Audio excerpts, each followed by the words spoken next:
28,000 kilo 28 ton वजन खेचू शकणारे ते टिप्पर होते आणि ते बॅटरी ऑपरेटेड होते. बॅटरीवर होते. 420 kW ची बॅटरी येतात आणि त्याच्यात चार्जिंग पॉईंटवर ते आले होते. 180 kW च्या चार्जिंग पॉईंटवर त्याला चार्ज केलं जातं.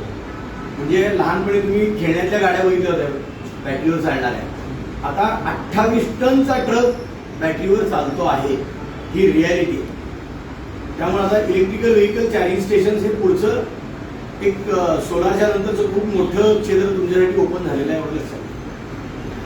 व्यवसाय करा, नोकरी करा, काही करा, परंतु विचारपूर्वक करा. ऑनलाईन सर्च करा.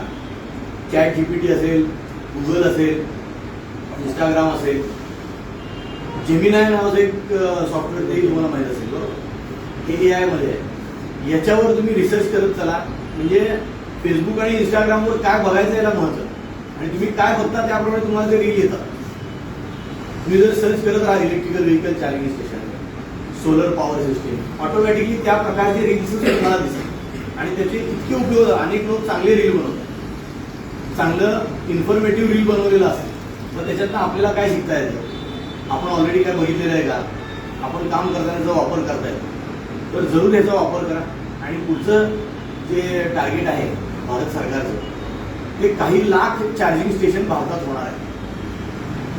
2030चं टार्गेट आहे 10,20,000 चार्जिंग स्टेशन भारतभरात होणार आहे. किती?